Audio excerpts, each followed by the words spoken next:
BSF की एक महिला आरक्षक अपनी सहेली के साथ लगभग 1 महीने से गायब है।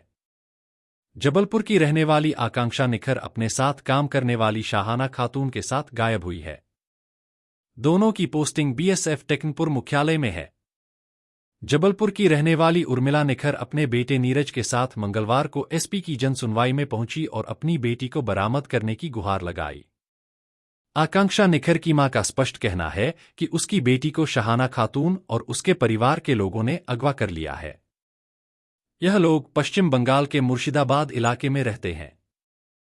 दरअसल 6 जून 2024 को सहायक प्रशिक्षण केंद्र टेकनपुर से आकांक्षा के घर जबलपुर फोन पहुंचा था और उन्होंने बेटी के बारे में जानकारी हासिल की थी।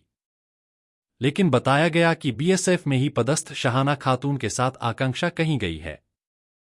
7 जून को दोनों बीएसएफ कर्मचारियों की लोकेशन पहले दिल्ली फिर दूसरे दिन हावड़ा मिली थी। इसके बाद से शाहाना खातून अपने रिश्तेदारों के बीच लगातार संपर्क में है। सीसीटीवी फुटेज में भी सीमा सुरक्षा बल के अधिकारियों ने इसकी पुष्टि की है। शाहाना खातून की बड़ी बहन से दोनों महिला आरक्षक को कुछ पैसे और एक गाड़ी मोबाइल दिए गए हैं। दोनों महिला बीएसएफ कर्मचारियों की लोकेशन नदिया जिले में आखिरी बार देखी गई है। इसके बाद से दोनों गायब हैं। 13 जून को उर्मिला निखर अपने बेटे के साथ बहरामपुर मुर्शिदाबाद गई। दोनों मां बेटे ने शाहाना खातून के पिता मोतियुर रहमान से उनकी बेटी के बारे में जानकारी हासिल करने की कोशिश की, लेकिन उन्होंने जानकारी होने से इनकार कर दिया। उर्मिला निखर को आशंका का है कि उनकी बेटी के साथ कोई षड्यंत्र किया गया है और उसका जीवन संकट में है। हालांकि इस मामले में जिले के बिलोआ थाने में मुकदमा दर्ज है, लेकिन फिलहाल बीएसएफ की महिला कर्मचारी के परिवार के लोग अपनी बेटी को लेकर बेहद परेशान है। मेरा नाम उर्मिला निखर है। मेरी बेटी का नाम आकांक्षा निखर है। मेरी बेटी बीएसएफ में सर्विस कर रही है और उसके साथ एक शाहाना लड़की 4 महीने से उसकी आई सहेली बन के और उसका अपहरण करके ले गई अपने कलकत्ता में मुर्शिदाबाद में। उनमें उनके माँ बाप बहन लोग को पता है शाहाना खातून के। हम गए वहाँ, बताने को तैयार नहीं है, लड़ने झगड़ने को तैयार है। बीएसएफ की टीम गई, बुलगुआ थाने की टीम गई, बहरान मुर्शिदाबाद की पुलिस गई, सबसे लड़ झगड़ के उन लोगों ने भगा दिए। कोई मुसीबत नहीं ले रहा मुसलमानों से कि वो लोग लड़ाई झगड़ा करें। मेरी लड़की की 30 साल उम्र। उसको जबरदस्ती ले गई। मेरी लड़की भी इतनी वो नहीं थी कि वो अपनी मर्जी से जाती। कोई बातचीत हुई? कोई बातचीत कहीं से कुछ नहीं हुई है। उस लड़की ने मेरी लड़की के दिमाग को खराब करके अब कुछ भी बहाने से लेके गई है। सर का कहना है कि एफआई दर्ज जब तक वो लड़की मिलेंगी, जब उसने आके एफआई दर्ज कराएगी जब हुई। अब मैं लड़की को ढूंढ रही हूँ तो एफआई दर्ज किसके नाम की कराएगी? ये मेरे को समझ में आ गया। शाहाना खातून के माँ बाप और शाहाना खातून मिली हुई है अपने घर परिवार से, उनकी बातचीत हो रही है शाहाना खातून से। मेरी बेटी की नहीं हुई। नहीं, वो भी शादी।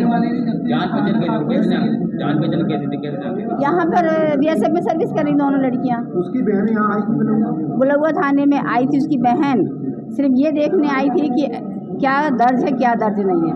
गुमशुदा की रिपोर्ट दर्ज थी तो लौट के चली गई। वो टेकनपुर के बीएसएफ के कंपास में भी अंदर नहीं गई।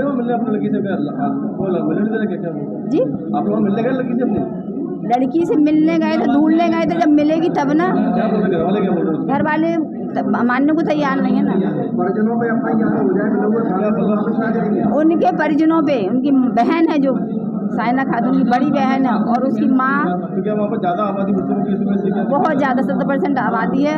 वहाँ की पुलिस खुद उनको सपोर्ट नहीं करती है। पहली बात वो बंगाली में बात करते हैं, अपनी सुन लेंगे, अपन जब पूछेंगे तो बंगाली में जवाब देते हैं। ना पुलिस सपोर्ट कर रही है वहाँ की, और यहाँ की पुलिस गई तो यहाँ वापस आ गई। ये सब बोल रहा है आप एफआईआर बहुत जरूरी है।